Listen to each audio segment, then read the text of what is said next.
অনেকেই মনে করে যে সেক্স করার মানে হচ্ছে শুধুমাত্রই তাদের জেনাইটালস এরিয়া মানে নিচের এরিয়াতে পেনেট্রেটিভ সেক্স করা। কিন্তু আমি বলবো এটা কিন্তু তাদের অনেক বড় ভুল ধারণা। কারণ যদি আপনি একটা ভালো এবং কমপ্লিট সেক্স এনজয় করতে চান এবং আপনি আপনার সেক্স লাইফ আরো ইন্টারেস্টিং করে তুলতে চান, তাহলে কিন্তু আপনার বডিতে এরকম আরো অনেক অংশ রয়েছে যেটাই কিনা আপনার সহবাস আরো মজার করে তুলতে পারে এবং আপনি আপনার পার্টনারকে চরম সুখ দিতে পারেন।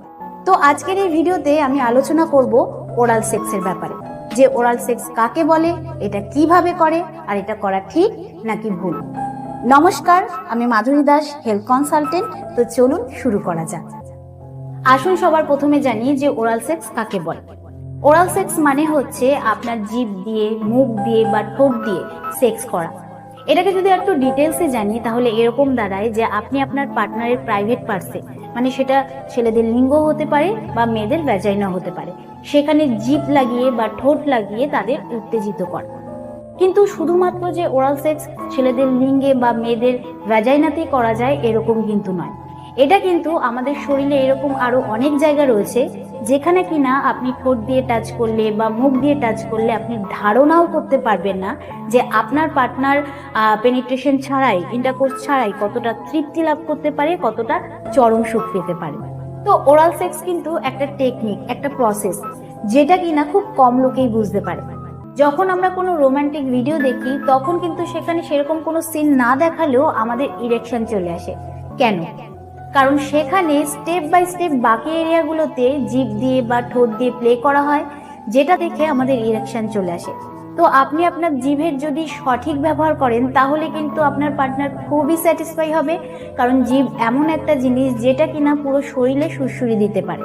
যেরকম আমাদের হাত এবং নখ দিয়ে টাচ করলে আমাদের একটা অন্যরকম ফিল হয়, ঠিক সেরকমই কিন্তু জিভ দিয়ে টাচ করলেও আমাদের উত্তেজনা বাড়ে। এবার জানবো যে কোন কোন এরিয়াতে আপনি ওরাল সেক্স করতে পারবেন। সহবাসের সময় সব সময় কিন্তু ওপর থেকে ধীরে ধীরে নিচের দিকে আসা উচিত। এর মানে হচ্ছে যখন আপনি আপনার পার্টনারের সঙ্গে সহবাস করবেন তখন কিন্তু আপনি ঠোঁট থেকে স্টার্ট করতে পারেন। আপনি ঠোঁটের আশেপাশের এরিয়া, নাকে, ঘাড়ে, কানের পাশে এগুলোতে জিভ দিয়ে প্লে করতে পারেন। এরপর আপনি ব্রেস্টের নিপিলসে, কোমরের দুপাশে, পেটে এগুলোতে করতে পারেন। এর থেকে যদি একটু নিচে করতে চান তাহলে থায়ে করতে পারেন, পায়ের পাতায় করতে পারেন। তো এই সমস্ত এরিয়াগুলোর মধ্যে ছেলে এবং মেয়ে দুজনের জন্যই সব থেকে বেশি উত্তেজনা বাড়ায় হচ্ছে পেটের এরিয়া, কোমরের এরিয়া এবং ব্রেস্টের এরিয়া। তো এটা কিন্তু আপনি ট্রাই করলেই বুঝতে পারবেন যে কতটা উত্তেজনাদায়ক। আর ওরাল সেক্স এমন একটা সেক্স যেটাই কিনা আমরা নিজেদের পার্টনারকে মজা দিয়ে থাকি এবং পার্টনারের মজায় আমরা মজা নিয়ে থাকি।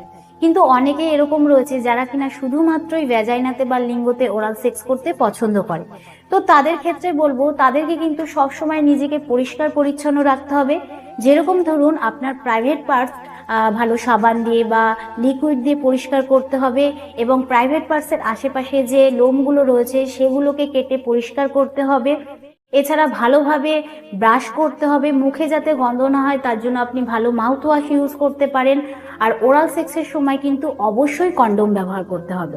তো যদি আপনি নিজেকে পরিষ্কার পরিচ্ছন্ন না রাখেন তাহলে কিন্তু এর থেকে জীবাণু সংক্রমণের আশঙ্কা থাকে। আপনার প্রাইভেট পার্টস থেকে বাজে দুর্গন্ধ বেরোতে পারে এবং আপনার প্রাইভেট পার্টস যদি পরিষ্কার না করেন, মানে লোমগুলো যদি পরিষ্কার না করেন, তাহলে কিন্তু ওরাল সেক্সের সময় আপনার পার্টনারের মুখে এটা চলে যেতে পারে। এতে কিন্তু আপনার পার্টনার আর নেক্সট টাইম আপনার সাথে ওরাল সেক্স করতে রাজি হবে না।